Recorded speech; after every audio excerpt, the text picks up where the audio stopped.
जून 2024 ये तारीख भारत का भविष्य तय करने जा रही है।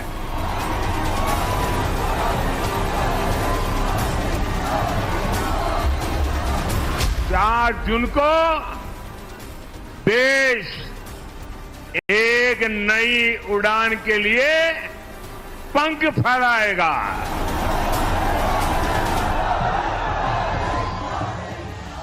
487 सीटों के साथ अपने अंतिम चरण की ओर पहुंच चुके चुनाव में अब बस 1 जून को होने वाला आखिरी चरण बचा है। अगर उत्तर प्रदेश की बात करें तो यहां पूर्वांचल की 13 सीटों पर चुनाव होने हैं। एनडीए और इंडी गठबंधन की पूरी ताकत अब इन्हीं सीटों को साधने में लगी है।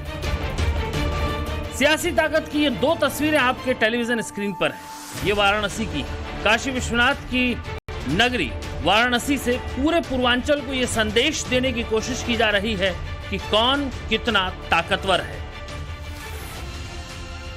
6 चरणों में जो समर्थन मिला हो, लेकिन आखिरी चरण की बाजी को पलटने के लिए इंडी गठबंधन ने नए प्रयोग के साथ नया दांव खेला है। हिंदू मुस्लिम, मंगलसूत्र माफिया, रोजगार बेरोजगार, अमीरी गरीबी और जातियों के समीकरणों से अलग महिला वोटों को अपने पाले में लाने के लिए गठबंधन के 2 तुरुप के इक्कों को मैदान में उतारा है।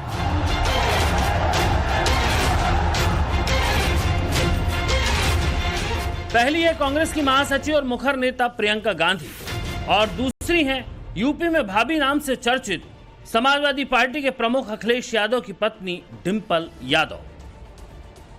प्रियंका और डिंपल ने काशी में दुर्गापुर से रविदास मंदिर तक रोड शो किया। रोड शो से पहले वो काल भैरव मंदिर पहुंची और दर्शन पूजन किया।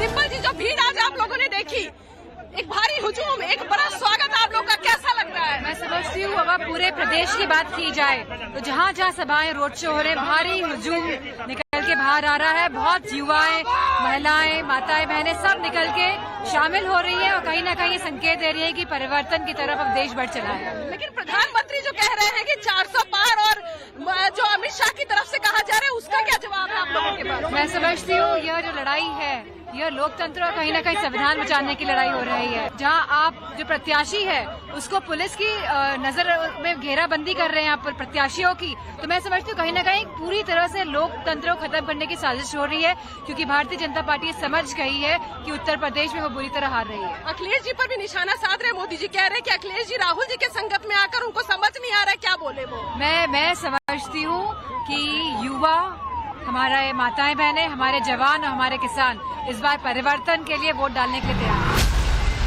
जिस सोच के साथ इंडी गठबंधन ने इन दोनों महिलाओं को काशी के मैदान में रोड शो के जरिए उतारा, काफी हद तक वो अपने मकसद में कामयाब भी दिखाई दी। इन दोनों को देखने के लिए जो भीड़ जुटी वो इसका सबूत भी है।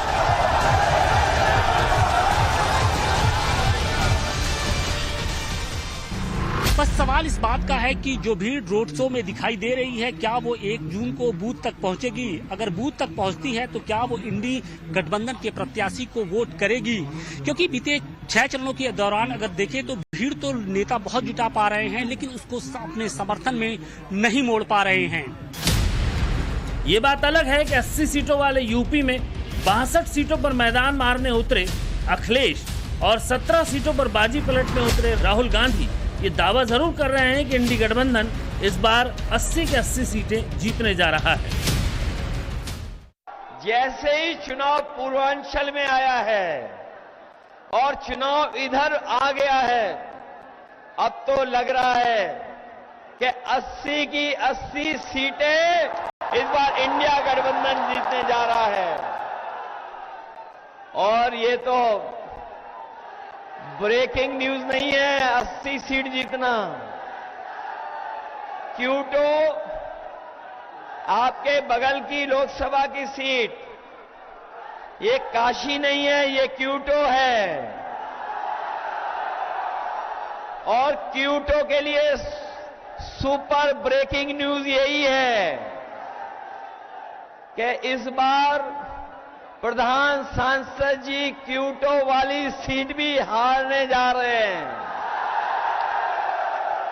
अब वो चाहे दिन में आए रात में रुके लेकिन क्यूटो की जनता का गुस्सा का सामना नहीं कर पाएंगे। कुछ दिन पहले अखिलेश 79 सीटों पर जीत का दावा कर रहे थे और काशी में जाने क्या समीकरण दिखा अखिलेश को कि अब क्योटो भी जीतने का दावा कर रहे हैं। कहीं ऐसा तो नहीं कि अखिलेश इसी महिला ब्रिगेड को काशी के रोड शो में उतारकर क्योटो फतह का प्लान कर रहे थे।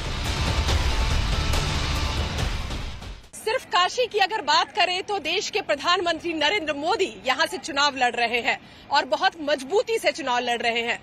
वहीं इंडिया गठबंधन की अगर बात की जाए तो इंडिया गठबंधन की तरफ से कांग्रेस के प्रदेश अध्यक्ष अजय राय यहां प्रधानमंत्री को टक्कर दे रहे हैं। थोड़ा आंकड़ों पर आते हैं, फिर बात को आगे बढ़ाते हैं। काशी में किसी और प्रत्याशी की बात नहीं करते, सिर्फ अजय राय की बात करते हैं, क्योंकि अजय राय साल 2014 और 2019 के चुनाव में भी मोदी के विरोध में काशी से खड़े हुए थे। पहली बार जब मोदी ने काशी से चुनाव लड़ा तभी उन्हें काशी ने इतना प्यार दिया कि विरोधी दंग रह गए। मोदी को 56.37% वोट शेयर के साथ 5,81,000 वोट मिले और जिस अजय राय के लिए रोड शो के जरिए प्रियंका और डिंपल ने काशी में ताकत जुटाई और लाखों रुपए खर्च किए, उन्हें महज 7.34% वोट शेयर के साथ 75,614 वोट मिले। 5 साल के बाद साल 2019 में फिर मोदी आए और इस बार वो 63.6% वोट शेयर के साथ 6,74,664 वोट हासिल कर गए। वहीं प्रतिद्वंदी अजय राय 2014 के मुकाबले 7.5% से 14.38% वोट शेयर का इजाफा कर पाए और कुल 1,92,548 वोट हासिल कर पाए। 2024 सामने है। अजय राय के सामने ये तीसरा मौका एक बार फिर आया है। सवाल है, मोदी के आगे इंडी गठबंधन ने अजय राय को क्यों उतारा? अब उतार ही दिया तो समझा ये जाना चाहिए कि दोनों की दावेदारी के मकसद अलग अलग हैं। अजय राय जीत के अंतर को पाटने की कोशिश में हैं, वहीं नरेंद्र मोदी जीत की हैट्रिक के साथ रिकॉर्ड मतों से मैदान मारना चाहते हैं। मोदी जी की कितनी बड़ी जीत होगी, किस तरीके से लोग? बहुत बड़ी जीत है, बहुत उल्लास है, बहुत ही जनसभा में बहुत ज्यादा उल्लास उत्साह के साथ किया जा रहा है। देखिए, शिकायतें सरकार से हो सकती है, 1000 हो सकती है, लेकिन मोदी जी से कोई शिकायत नहीं। इसलिए वोट फॉर मोदी। बहुत अच्छा कर रहे हैं, महिला मोर्चा के लिए बहुत अच्छा कर रहे हैं। महिला मोर्चा के लिए, महिलाओं के लिए बहुत आगे कर रहे हैं।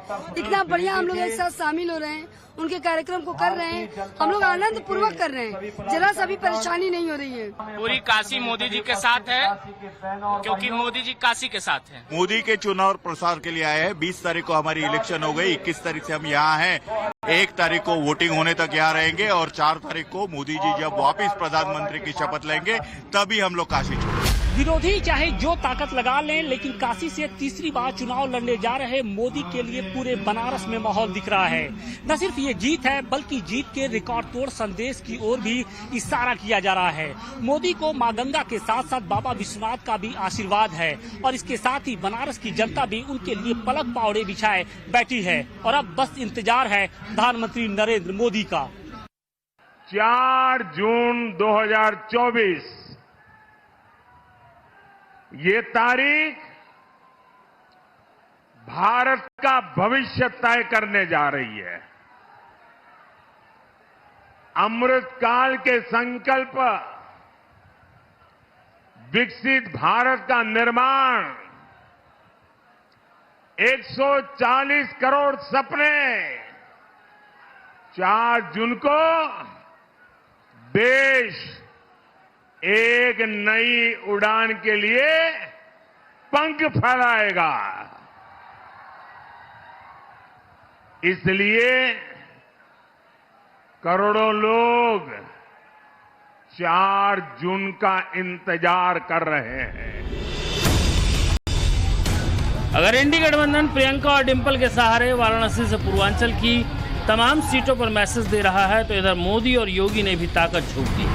मोदी ने आज एक ही दिन में पूर्वांचल की मिर्जापुर, रॉबर्ट्सगंज, खोसी, बलिया, सलेमपुर, गाजीपुर और गोरखपुर सीटों के लिए 3 जनसभाएं की। वहीं दूसरी तरफ योगी ने मिर्जापुर, वाराणसी, गाजीपुर और गोरखपुर में जनसभाएं की और कांग्रेस और समाजवादी पार्टी पर जमकर हमला बोला।